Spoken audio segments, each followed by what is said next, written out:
As I got another rhyme, another rhythm for y'all to listen. I'm never quitting on my mission, I'ma roll with what I'm giving. Got some ambition, this new edition, filling positions. Looking at the void in myself and feeling what's missing. Better watch the way you going, better go in the right direction. In the moment you stressing, but you gon' be counting blessings. And I know that for certain, keep on working, open curtains. Haters swerving, cause they ain't ready for your final version. Whoa. I'm never gonna give up, fall down, I just gotta get up, yeah. Cause this is my road.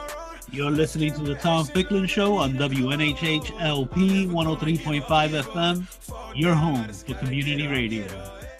Good morning, everyone. Good morning. It's a pleasure to be with you.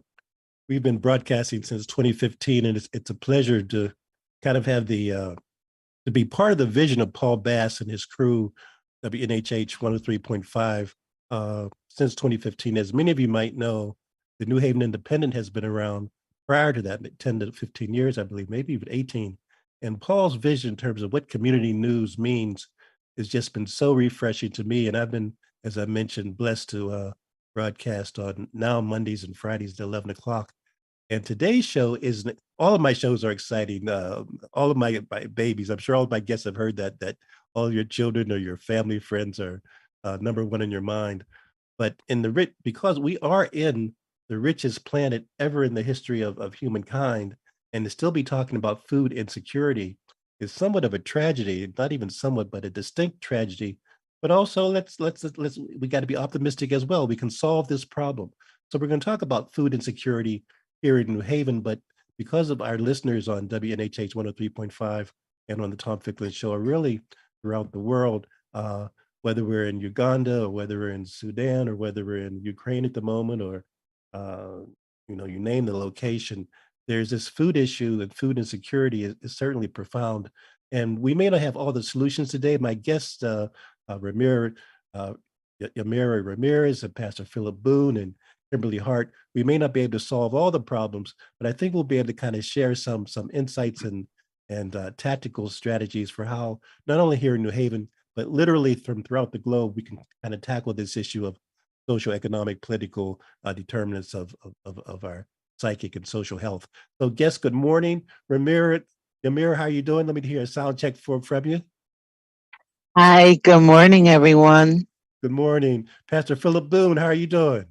Good morning. How are you? Good, you're coming through loud and clear.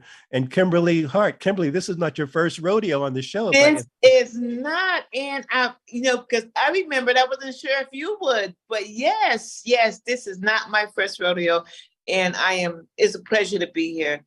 Pleasure to see all of you. We have about 55 minutes, so we can kind of dig in. And the show, I particularly kind of like to let people know that a radio show, a communication a journalism endeavor, there's nothing wrong with repeating the basic message.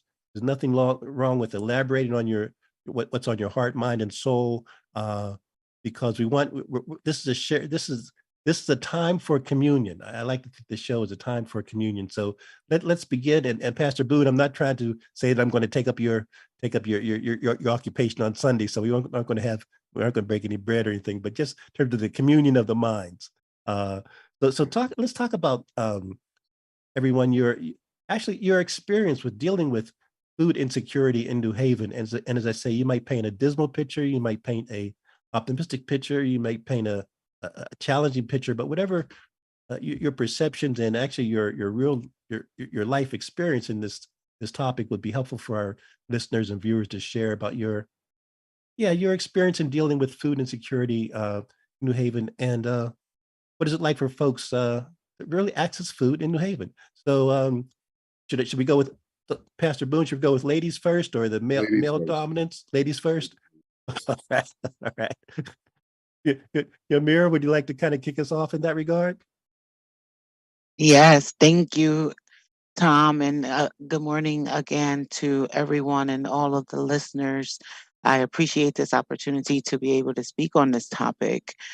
The experience with food insecurities that I've had has been by way of working as a community health worker here in the New Haven area. And it's a challenging and a sensitive topic because it's one that I wish just didn't exist, Mm, right? mm, Unfortunately, it does. And so, in my experience, I've done my best to be able to provide information and resources to those individuals that are challenged and have food insecurities, that are unaware of the different um, programs, assistance, and resources that are available to them right here in the New Haven area. And a lot of these families and individuals are not originally from New Haven. mm. And so that's where a lot of the barriers come in because they're just not aware of what's available to them. And that's been a lot of my experience. And Kim, just before I come to you, Ramira, as you're really a part of an important organization with the Project Access, and Carlotta, you tell Giselle, you tell her I'm glad. Is she at work today? By the way, Yes, yes, she is. only reason I asked that because I see her pictures from vacation all the time on Facebook. I'm just saying, I just wonder whether her and her family pictures. So I know she's a hard worker, but Yes, yes, she is. but I'm just saying. But at any rate, excuse me. But Project Access New Haven typically people get see that to be a health concern. But why is the food issue important? I mean, what as a I'm clarify for folks why Project Health is not just access to your medical appointments and follow up, but why the health dimension also kicks in. Absolutely. So, of course, being able to nourish ourselves is vital to being able to maintain good health, right? Eating good foods is important. Um, Having access to food also affects our health Mm, by way of the challenge of getting it, right? So mm, if you're unable to afford, right, to go grocery shopping, that affects your health in more ways than one. First off, it affects your nutritional health, but it mhm, also affects you mentally, emotionally, spiritually, especially if you're a parent with children.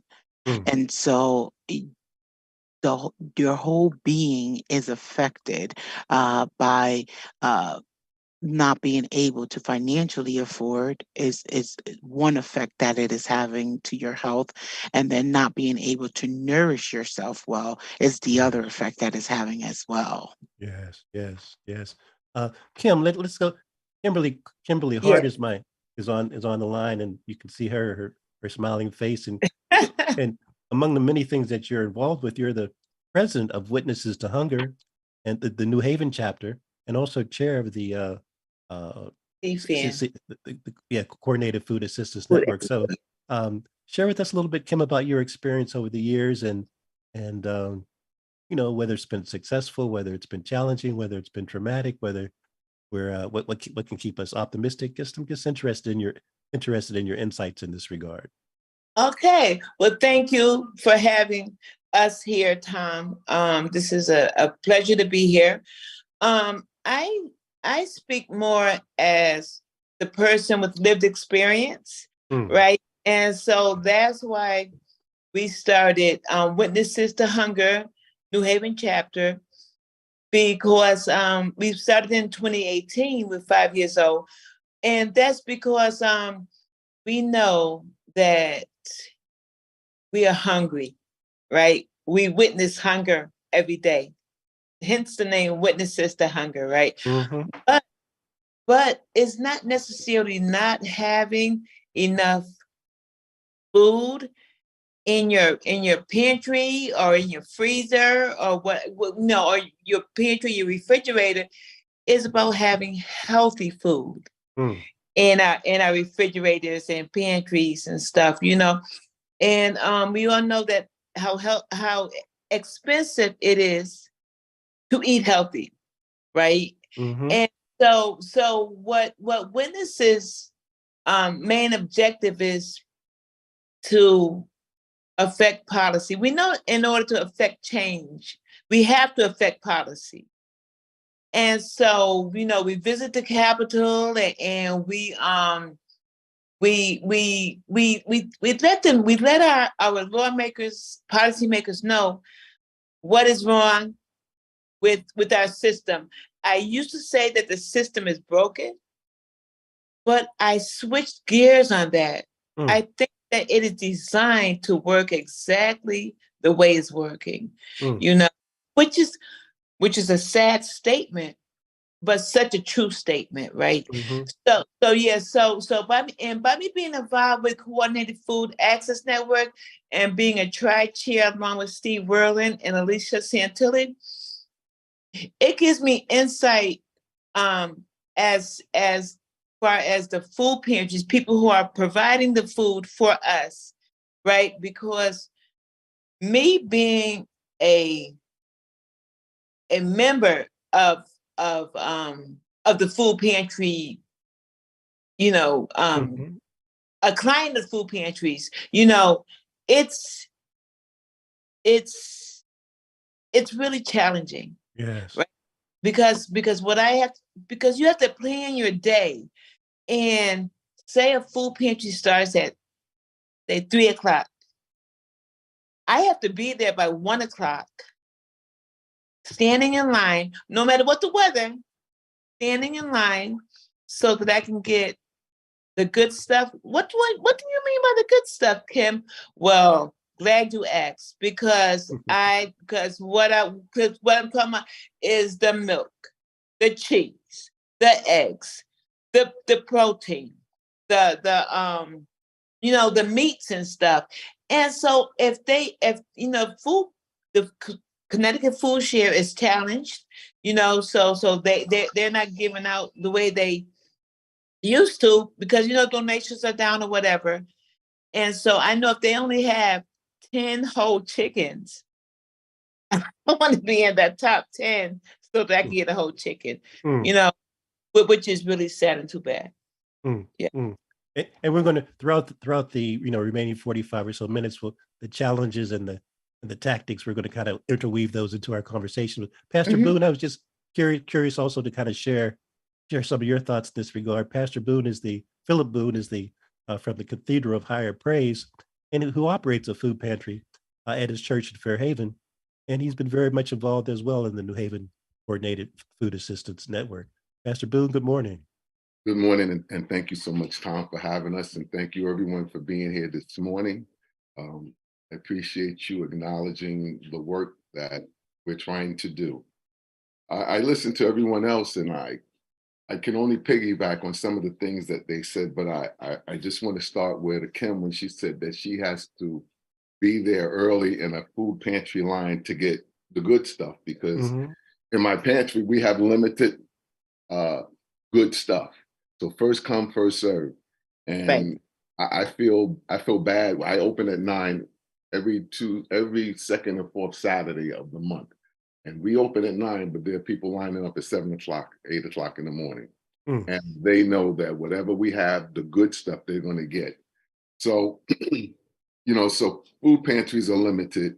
And one thing that I can say is that I'm working on a bunch of fronts up. I got my own food pantry at the church. I work with CFAN, as a member of CFAN, where I met so many great organizations in this New Haven area that are working towards food insecurity. And this coalition is really coming together to bring it to the forefront of everything. Another organization that I've been working with recently is Haven's Harvest, which goes and rescues food that normally many organizations would throw away. And they give it to people that are food insecure. So, the other young lady, Yamira, okay, when she spoke, she hit home when she talked about food, because when I was listening to her, food is equal to survival. Right. And people want to survive. The only way you can survive is having something good to eat. So that food not just is part of survival, but it affects your mental health. My wife is a retired teacher, and she would tell me so many times that hungry kids, they can't you know, they can't think and they can't really capture all of the things that they're supposed to be learning in school because their stomach is growling. They can't hear the teacher. Mm-hmm. The other thing is that the food does have a mental aspect because in survival, your mentality is going to go for the things that you need. And she did speak about being it spiritually. Well, you know what? Hungry people are mad. Hungry people are angry. Hungry people, they want to cause all kind of disruption and stuff like that. So, you know, food is a vital issue, not just, you know, but it's vital for everyone. Mm-hmm. So now I Mm-hmm. pass it back to you. No, 'Cause, you know, I'm a minister. I can start going on once that mind start rattling. that's okay. I mean, you could even, you know, throw out your Cash App and pass the virtual collection plate. I mean, whatever works, whatever works for you. Talk to me about, because again, we have many listeners. For someone, is there one place where folks can go to some of the food banks or registers, or do they have to kind of just search in the phone book, so to speak? Absolutely not. They can go on 211 and they can find the listing of all the available food pantries. They can find the hours. They can find out the days. And that's a great help. If they Good. have a Yeah. phone, and most people have a phone, they can get on, they can have access to the internet and find 211. And also, there is the Connecticut Resource Guide, Mm-hmm. which has a list of all food banks in New Haven County, all food pantries in New Haven County, and also soup kitchens, you know, because a lot of people, I don't know how many, so I shouldn't say a lot. So I'm just going to say people also who are food insecure don't have access to a kitchen, right? Like they're homeless, you know. So this guide would also Mm. let you know where the soup kitchens are, you know, and their hours as well. So yeah, so those two are great. Yes, and I agree with Pastor Boom that you know about 211, but a lot of times it can be hard to access, you know, and stuff. So yeah, I just want to put that out there. I Excellent. also consider myself a resource because there's such a diverse group of people here in the New Haven area Mhm. that are not even from this country, and they have no idea that there are programs and organizations that exist that provide food. So then a community health worker is also a resource to be able to connect to those places where they can gain access to food. Excellent, excellent. Let's jump for a second to the New Haven Coordinated Food Assistance Network and what that organization does, and also for this show, if there's a shout out or an appeal or a challenge that you'd like to give to a politician or an organization, or if you're looking for donations, we could kind of be freewheeling for our remaining 40 minutes about, if I can just be frank, how to eliminate the need for the New Haven Coordinated Food Assistance Network. What do we have to do to abolish hunger? That might be too much of a macro statement, but I think it's good to kind of lift up these affirmations in this, particularly in this crisis era of visioning and manifesting our desires. But the New Haven Coordinated Food Assistance Network, is it something that people should know more about? Is it working fine? Do you need more help? Share with people what's involved there. Well, I would refer to Pastor Boone on that, since it consists of like maybe I'm gonna say 30 different food banks in New Haven. Mm-hmm. I'm sorry, food pantries in New Haven. And since he is one of them, and he is really, you know, great at doing what he does, I'm going to refer to Pastor Boone on that one. Tim, you talk any longer, I won't be able to get my head out the door. But anyway, the Coordinated Food Assistant Network, what it is, it's an organization that's made up of many different groups. And the groups are represented by people that have the experience, food insecurity, the organizations that that provide food, like pantries, like mine. And then it's also represented by organizations that support. You know, we Mhm. have CARE, we have United Way. You know, we have, Excellent. so the leadership Excellent. is the scope is as broad as we can make it. And the Excellent. organizations of all of these organizations, a band of people that are just trying to find a way that we can help eliminate food insecurity. And I like what you said, Tom, because if we do a good job and we're excellent at what we do, CFAN would no longer exist. Mhm. But Mhm. that's the ultimate goal. That's that's something that we should shoot for. But we not only do we uh, talk about food, but we talk about the realm of the human person, the being, the whole person, Mm. because we know that all of these other attachments that we spoke about already with the health and mental and spiritual aspects of a person, we are involved with incorporating that in what we do. It's not just about food, but it's healthy food. It's Mhm. nutritious food. It's trying to, you know, see where we can get in to speak to the politicians, speak to the people with the money, how we can make things better for people. They can do things that they can do things themselves. There's a certain level of dignity that people want to have. They don't want to have give outs. They want to be able to do things themselves. So we help with the educational aspect of it when there's a gap when the students are Mm. not in school. You know, we Mhm. try to work with Connecticut Food Share and United Way and other organizations to make sure that those families and those children have food while they're not in school for Easter recess or summer vacation Mm. and Mm. things like that.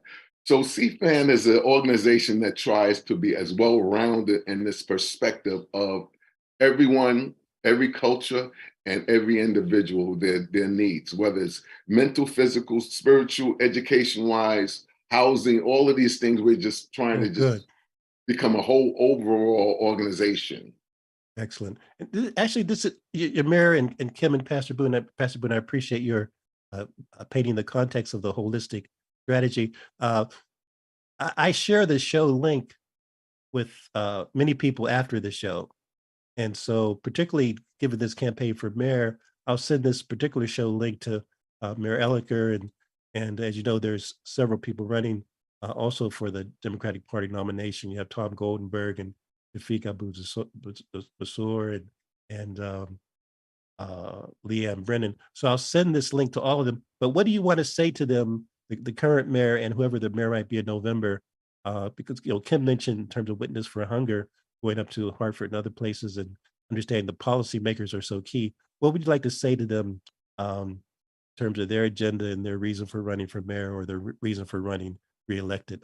Mayor, I'll start with you.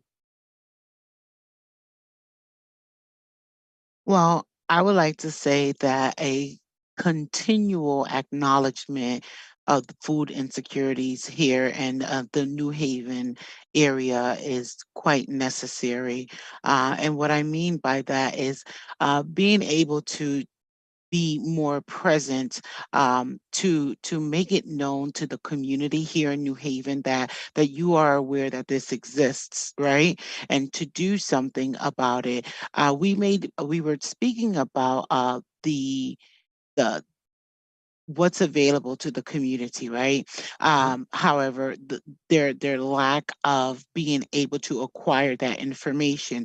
And as we were speaking, I began to think that if the local, say for instance, news station, right? Mhm. Um, at the end of their show, ran a list of different food pantries and different places Mm. that are available for New Haven residents to go for food as part of just the regular closing of their show, of their TV presentation on a regular basis. Mhm. That would be excellent information for those individuals that are not tech savvy.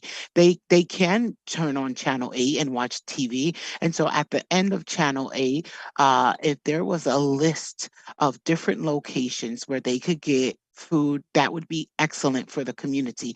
Just as part of the regular every day process of their show to run this list. That's excellent information being provided to the community. So that then the community will know that our mayor and those the powers that be are aware of the insecurity and is trying to do something to help. So I think that that will be a excellent thing to take place, especially here in the New Haven area.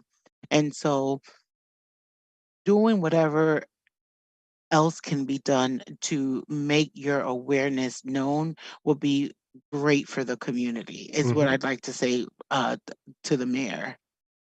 And Yamira, you give me a good idea. The news director for Channel 8, I'm familiar with him, so I'll send this link to him as well. And you're right, the news shows do not do as many public PSAs, public service announcements, as they used to. So we still have to. But that you're for them to do it on a more regular basis and as a tag to many of the shows would be a great idea. Also, we'll reach out to Keith Kuntz as well. Kim, I think it'll be what great. do you want to say to the mayor and to the New Haven delegation and to and actually to Rosa, Congressperson Yes, and DeLauro, et cetera. she is such a champion. She is a champion for food insecurity. She is a friend of Witnesses, and Witnesses is a friend of hers. Yes, but the first thing that I would like to say to anyone who's going to be our next mayor, and our primary is September 12th, and it's coming up, and time is moving. And so we just have to get our message across first that New Haven is a tale of two cities, and there are the haves and the have-nots, right? And so we have to we applaud the people who have. Sorry, there was a motorcycle going by, but we applaud the people who have. But let's not forget the people who don't. Food is not a privilege. It's a right. And no one in this rich city should have to go to bed hungry or go to bed with insufficient, non-healthy food, right? You wonder why our mortality rate is so low, because we can't eat healthy. You wonder why we as people who are poor, and I said that purposely because I hate the term poor people, because we are people first, right? So we just have to be people who happen to be poor. And you wonder why we use the emergency room as our primary doctors, which is right, which is catastrophic, because then the emergency room was way more expensive than seeing a primary doctor, right? And stuff. And it is because of food.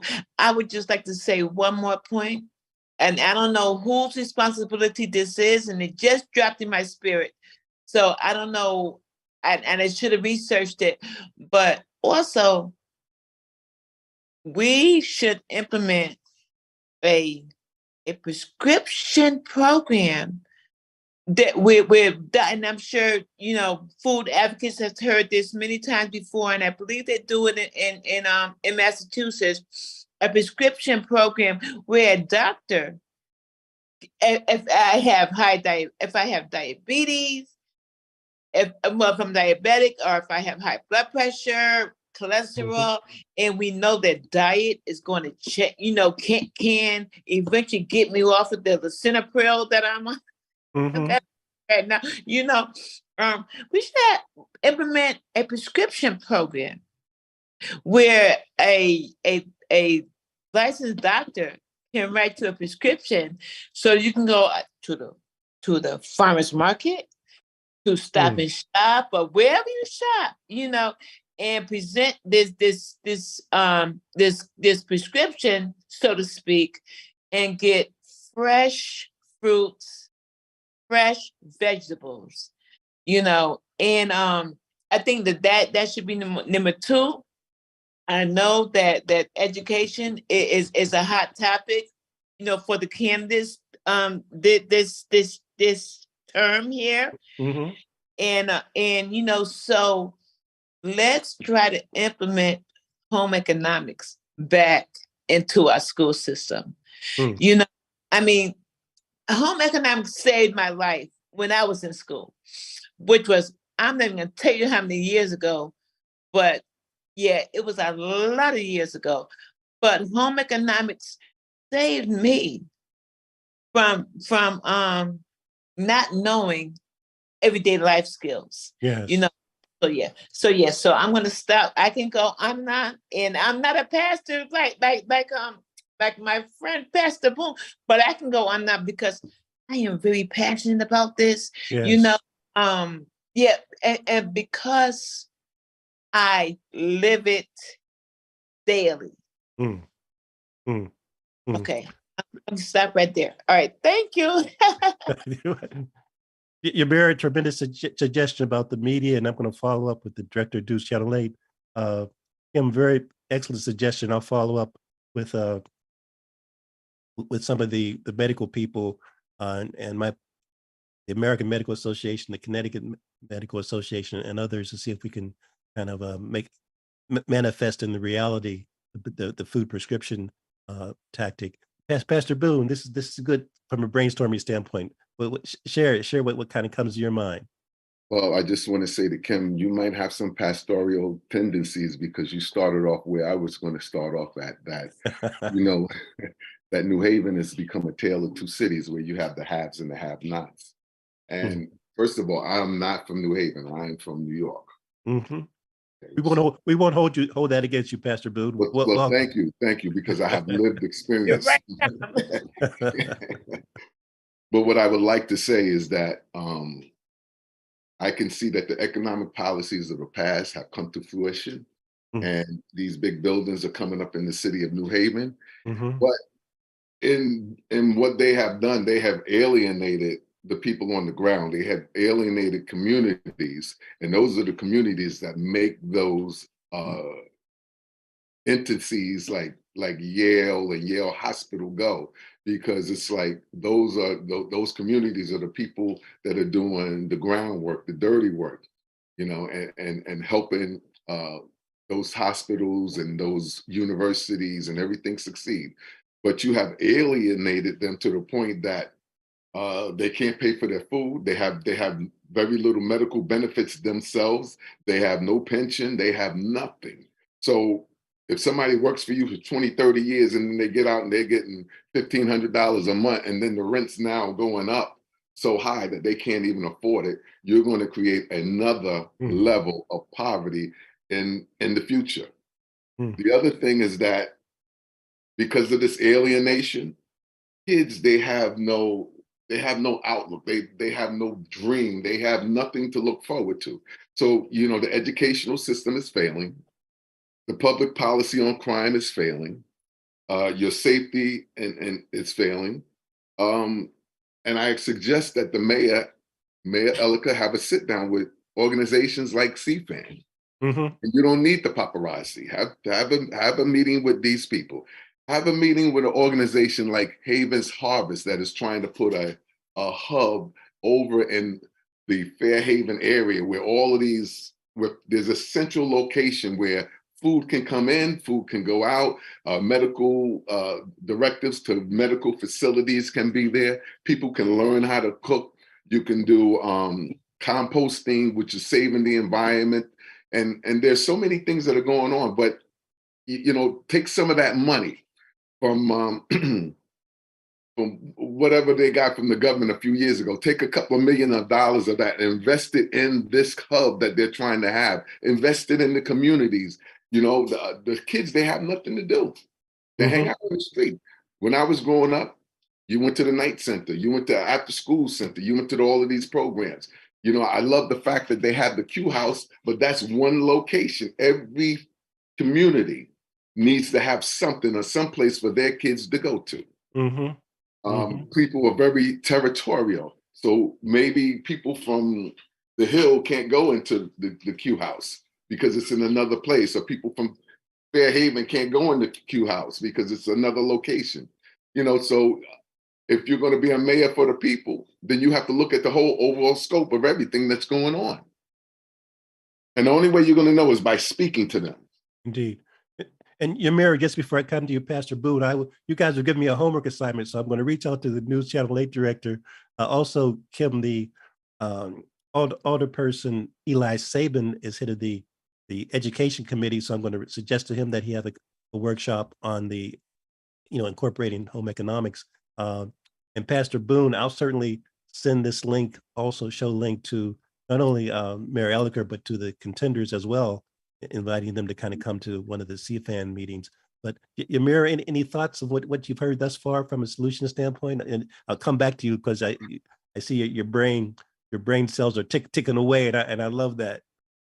Yes, I'm really excited about just this topic and this conversation. And I don't want to forget to mention the Hispanic population as well that exists here in New Haven, Yes. also. And so whatever is available would be great if it's available to the Hispanic population as well. Pastor Boone, you were making mentions about people just being territorial, and that is absolutely true. And it would be great if every neighborhood did have a community center, or even more than one, that they can participate in.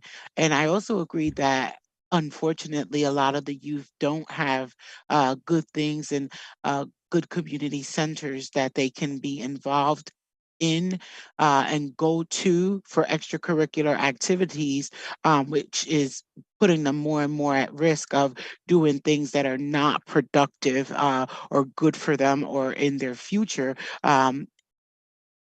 That is having a negative effect on the community as a whole. And it's unfortunate, because it seems as though social media is playing a big role in raising the youth of today, and they're not necessarily doing it in a productive, positive way. So it would be excellent if there was able to be a positive distraction, if you will, because it seems as though that's what's needed now, a distraction from what they've been conditioned to. These past few years, especially since COVID, made a lot of the children even that much more dependent now on social media and technological things. So it seems like a major distraction is needed, one that can catch their interest and their attention. That would be very, very beneficial to them, to their families, and to their futures, and ours as well, because children are the future. And so it is important that we invest in them. And being able to help their parents, such as being able to have good and easy access to food, is beneficial as well. Pastor Boone, you had made mentions about people, the effects that a lack of food has on the person as a whole. I've experienced speaking with individuals and providing for them food resources, and a s- they're embarrassed. They're embarrassed about having a food need. And it saddens me so much. They say to me, "Oh, it's okay. I'll let someone else who really needs it get it," which is it's a beautiful it, it's a beautiful thought. However, you too are in need, and it is available for you also. And so it's a terrible effect that food insecurity has on the whole person, which affects the community, which ultimately is affecting the state as well. And there is such a need for attention to food insecurity, because I feel as though it will support positively so many other things. If that insecurity didn't exist, I feel as though it will eliminate a lot of other things as well. Mm, mm. Right. Everyone, we have about 15 minutes, so whatever's on your heart, mind, and soul. Kim, please. Yes, yes. I just want to just commend Yamara, because she is so right. Because I am in need of the food pantries and I use them monthly, 2 or 3 times monthly. When I have to go to a food pantry, I'm already at my lowest, right? Because I have to come to you to ask you for food to feed me and my family, right? So number one, I'm already at my lowest. And number two, it is very embarrassing. It is very you are very vulnerable, and you don't need a food pantry volunteer to treat you no less than like you're like, well, I already feel like I'm begging, but to make me feel like a beggar, you know, and stuff. And that really affects me. A lot of people, when they feel disrespected at a food pantry, they say, I'm not going back. But you know what I say? Okay, I don't want to go back. I have to go back. So I'm putting my pride in my pocket. Not many people are able to do that. Not all of us are able to do that. We get mad, just like Pastor Boone said, hungry people are mad. And it is so true, you know, but to be treated with less than human when you're going and asking for food, it's it's a no-no. Yep. I just wanted to say that because does it happen often? No. Does it happen? Yes. Yes, it does. All right. Thank you. Thank you, Tom. No, absolutely. The psychological dimension. I mean, that's what makes the world go around, whether love is being shown or disdain is being shown. So That's yeah, right. we're emotional humans. I mean, Yeah. absolutely. Yeah. Very well put. I'm just thinking, if someone wants to contribute or be involved with the Food Council, Food Assistance Network, make a donation or have some ideas, or if there's could be some agencies out here. Pastor Boone, you've enumerated the tremendous partners, but there could be other partners that maybe after they hear this show will see their connection. I'm thinking particularly of at this point, even of the Chamber of Commerce, just to throw an idea, or even the Council of Governments. But I'm just wondering, what's the best way if there's a potential organizational partner or individual or person of means or a person of influence that wants to contribute to with their body, mind, soul, spirit, maybe even money, to the New Haven Coordinated Food Council Assistance Network. What's the best way for them to contact or to get involved? I think you're on mute, Pastor Moot. Yeah, I was sorry. That's okay. At present, we are not a financial organization where we collect money, but we can certainly provide a list to you of organizations that do accept donations to help them in their quest to purchase food and to distribute food. So that's something. Now I have homework, so I'll make sure I get that to you. Okay. I'll reach out to Alicia Santilli and the other pride chairs of CFAN and get that to you. Excellent. Again, we have 15 minutes, so as things kind of cross your mind, I want to throw out this, want to piggyback on the word alienation that you've used, Pastor Boone, and the connection with alienation and insecurity. And then Kim's mentioned the dynamic of self-esteem and sometimes self-esteem being assaulted. let me do a quick survey real quick. Yamira, how long have you lived in New Haven? 10 years, 15 years, 5 years? I've lived in New Haven since 1975. Since 1975, and I came in 71. And Pastor Boone, the last 5 years for you? No, well, my parents have, they lived in New Haven from 1995, and I moved up and took over in this area in 2010. Perfect. And Kim, from birth? Oh, yes. You know what? I was born at Grace New Haven Hospital. Okay. Yes. Yeah. So yeah, we're talking about, yeah. So yeah, I'm a lifelong resident. And you know what? I think they're trying to push me out, but with all these rents and stuff, that's a second show, Kim. That's my that's affordable housing show. yeah, you're right. Yeah.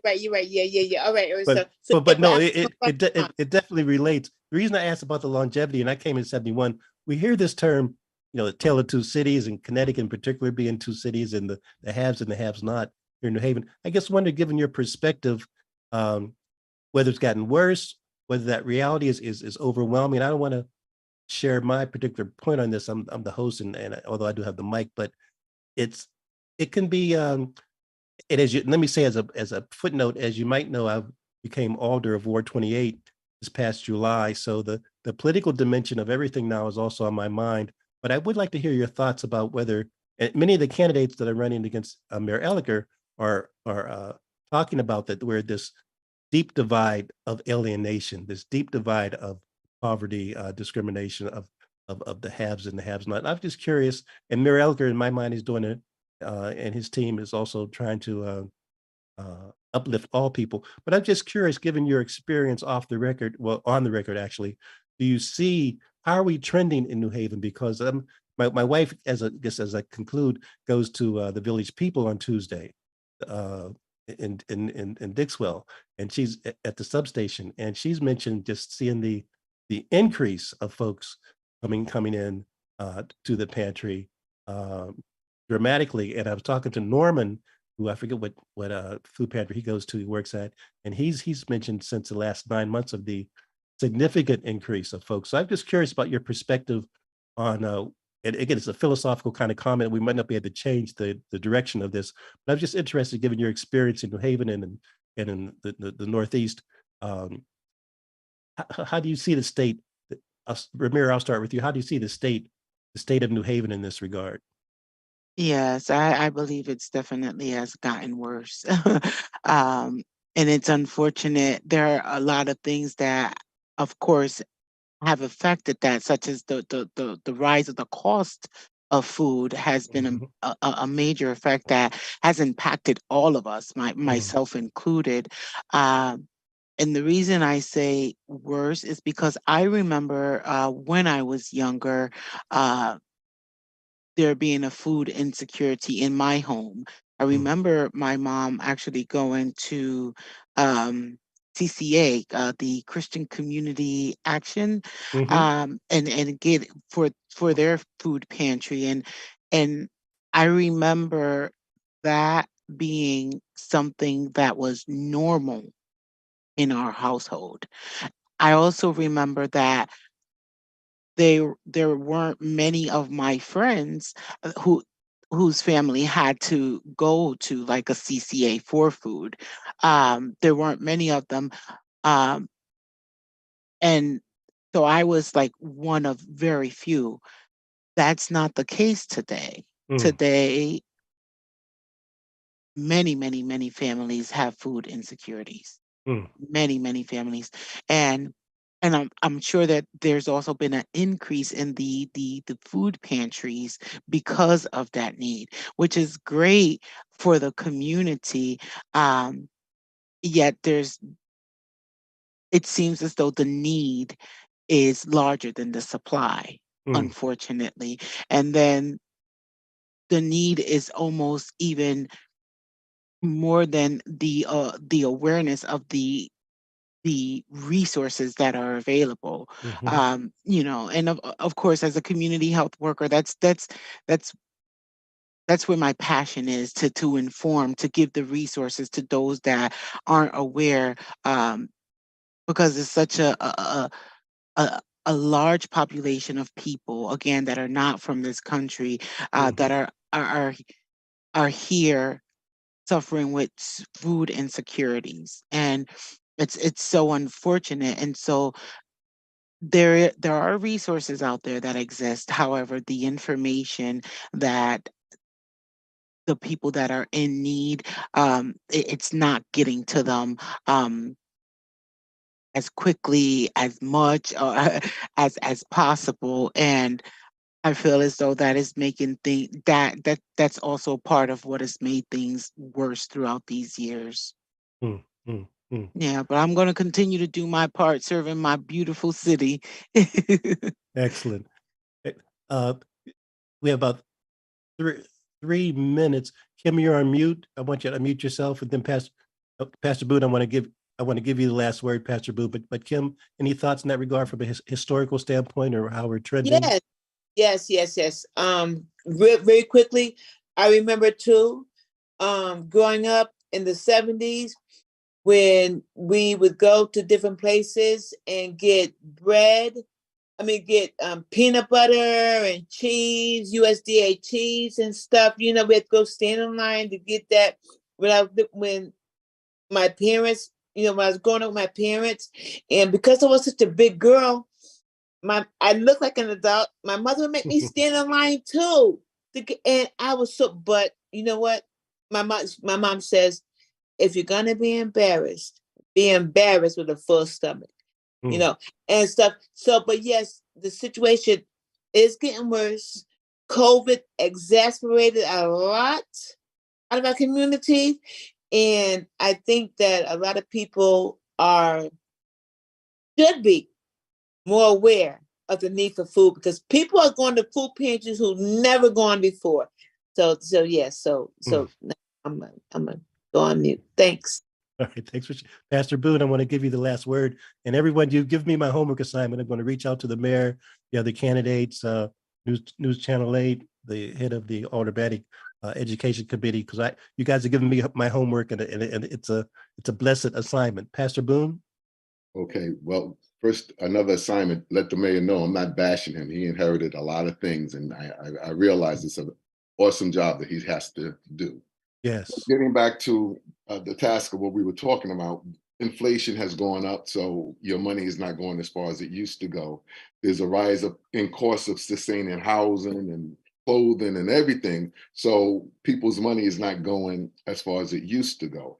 And then I looked and I thought about it. I said, when you thought about pantries years ago, you thought about people that were not working. But now you have an immigrant population that's affected. You have a non-working community that needs, but now you have a working community, people that work that still need. So that increases the number of people that are coming to the pantry. And then you also have the people that are affected by drugs and alcohol. So instead of having maybe 1 or 2 populations, you got 4 now. We're dealing with. So that contributes to how much we need to increase and do things in our pantries and making people have food. We have 30 seconds. Pastor Boone, do you want to, this is kind of maybe a curveball question, but is there a particular scripture in the Old or New Testament that kind of resonates with you in terms of the context of this conversation? I mean, obviously the loaves and the fishes might be one, but I was wondering if there's something else that kind of occurs to you as we kind of conclude this particular radio show. Well, one of the things that biblically that is taught is that you are blessed when you bless others. By helping others, by being servants to others, you personally get blessed physically, spiritually, and emotionally. In this country, this city, we're hurting physically, socially, and emotionally. And if you want to help and be blessed and be healed, help us help others. Amen. Thank you, everyone. That gives me shivers. I think I am going to pass that collection plate. I have to come and visit you. Thank you. Come on down, 155 Grand Avenue. 155 Grand. Thank you so much, everyone. I'll send this link to you. and I'll fulfill my homework assignment. As And I got let's do it again. For y'all to Thank listen, I'm you. never quitting on my mission. I'm gonna roll with what Bye. I'm giving. Got some ambition, this new edition, filling positions. Looking at the void in myself and feeling what's missing. Better watch the way you going, better go in the right direction. In the moment you stressing, but you gon' be counting blessings. And I know that for certain. Keep on working, open curtains, haters swerving, cause they ain't ready for your final version. I'm never gonna give up, fall down, I just gotta get up,